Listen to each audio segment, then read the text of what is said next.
Lesson number 1. Sun Tzu said, "We come now to the question of encamping the army and observing signs of the enemy. Pass quickly over mountains and keep in the neighbourhood of valleys." Al Capone chose not to hide from the media and made many public appearances rather than hiding in the criminal underworld. His celebrity status made him a high visibility target for prosecutors, which eventually led to his arrest and imprisonment. Avoid high places where you can be trapped and spotted from multiple other locations. Valleys offer more space in which to manoeuvre. Lesson number 2.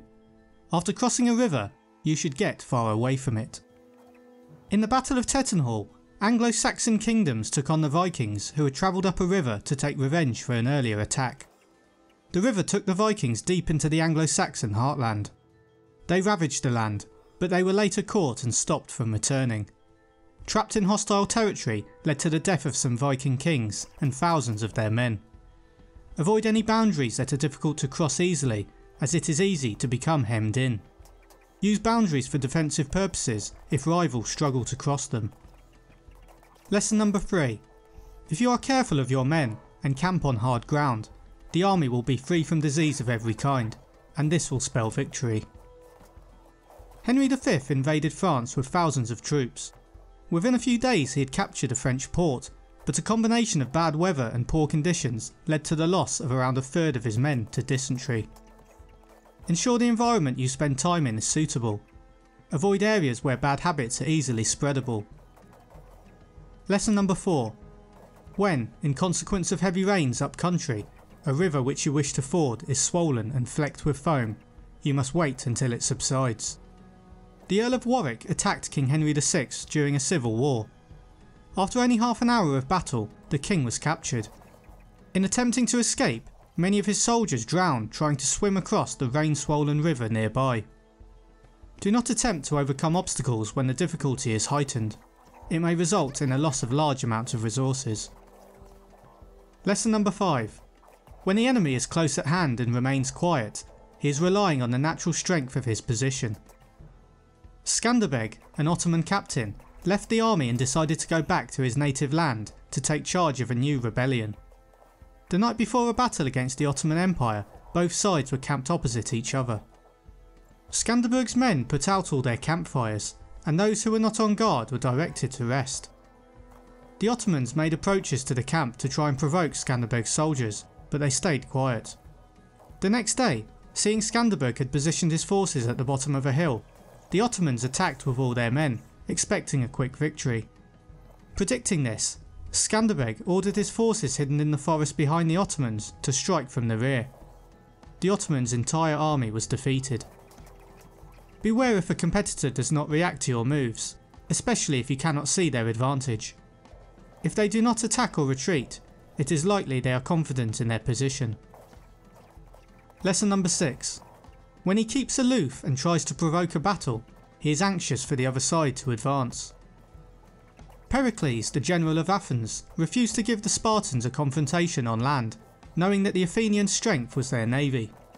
The Athenians were secure behind their defences, with supplies constantly arriving via the sea, and hoped to seek peace with the Spartans by frustrating them due to their unsuccessful attacks and provocations. An opponent that avoids an all-out fight does so for a reason. Beware of competitors who provoke. They may be testing you or trying to drain your resources through your response. Lesson number 7. The rising of birds in their flight is the sign of an ambush. Startled beasts indicate that a sudden attack is coming. King Charles VI of France and his escort were travelling through the forest one hot summer morning when a leper dressed in rags rushed up to the king's horse. "Ride no further, noble king. Turn back. You are betrayed," he shouted as the king's escort beat the man back. They emerged from the forest at noon. Tired from the sun, a soldier dropped the king's lance, which clanged loudly against a steel helmet. Thinking it was an ambush, Charles drew his sword and yelled, "Forward against the traitors! They wish to deliver me to the enemy." The king began swinging his sword at his companions, killing several men, including a knight. Learn to correctly read the signs and indicators around you about different types of activity and the presence and movement of others. Lesson number 8. Humble words and increased preparations are signs that the enemy is about to advance. Violent language and driving forward as if to the attack are signs that he will retreat. Harald Hardrada lays siege to a castle as part of his conquest to become King of Norway. Before a battle took place, his soldiers went to the castle to inform them of Harald's death. They humbly asked the priest in the castle if the king could be buried within their city.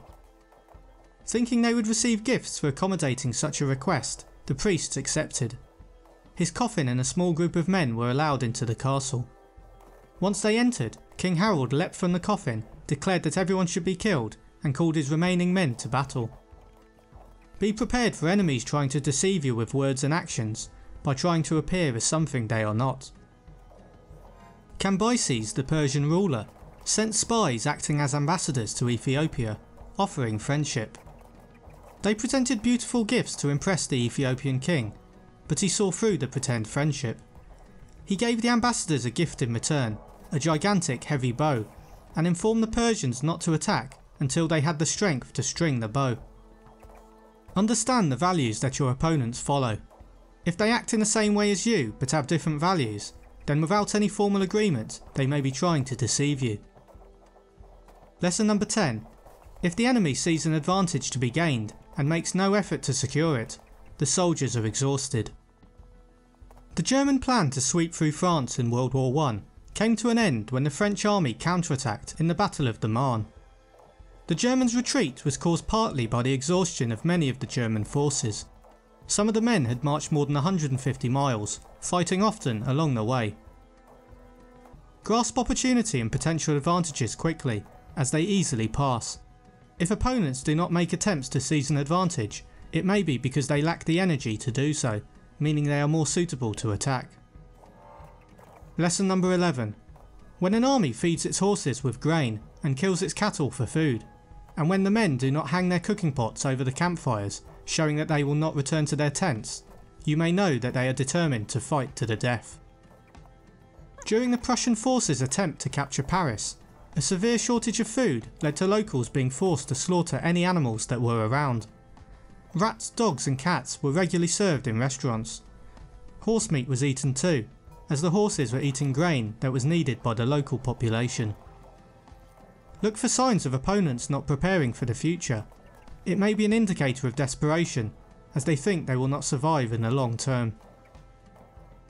Lesson number 12. Too frequent rewards signify that the enemy is at the end of his resources. Too many punishments betray a condition of dire distress. Mercenaries have been used throughout history in many conflicts. In the 1500s, Niccolo Machiavelli argued against the use of mercenary armies, stating that since the only motivation of mercenaries is their financial reward, and they are less likely to take the kind of risks in battle that may cost them their lives. He believes citizens with a real attachment to their home country will be more motivated to defend it, and therefore will make much better soldiers. Rewards motivate. The less motivated the person, the more rewards needed to motivate them. Be careful not to overuse rewards, as it indicates something is potentially wrong. Lesson number 13. If our troops are no more in number than the enemy, that is amply sufficient. It only means that no direct attack can be made. What we can do is simply to concentrate all our available strength, keep a close watch on the enemy, and obtain reinforcements. Philip II of Macedon attacked the Greeks, with his son Alexander the Great leading a wing of his army. With armies of similar numbers, after an initial direct attack, many soldiers fell on both sides. Philip's faint withdrawal on one wing lured the Athenian wing forward, weakening their line and creating a gap for Alexander to charge through. Philip's superior tactics led to a crushing victory. When you have many tactics available to use, a direct conflict with an equal force is risky and wasteful. Use your superior skill in other ways. Lesson number 14. He who exercises no forethought but makes light of his opponents is sure to be captured by them. The disastrous British charge of the Light Brigade was a suicidal charge into Russian heavy guns. Seeing the Russians taking away some captured British guns, Lord Raglan tried to stop them and made an emotional rather than tactical decision.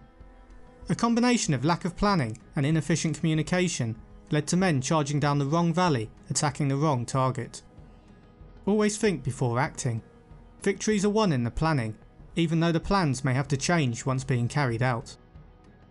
Lesson number 15. If in training soldiers commands are habitually enforced, the army will be well disciplined. If not, its discipline will be bad. Frederick the Great said that his soldiers must fear their officers more than they fear the enemy.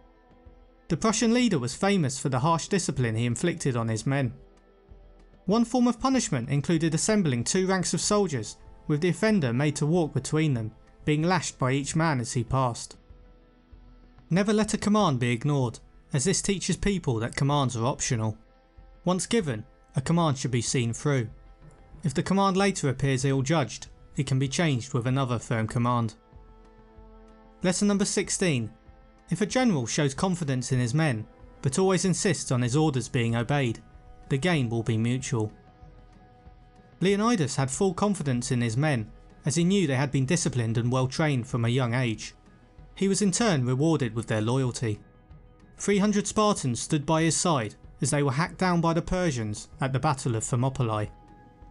When you expect high performance from people and they seek your approval, then they will strive to meet your expectations.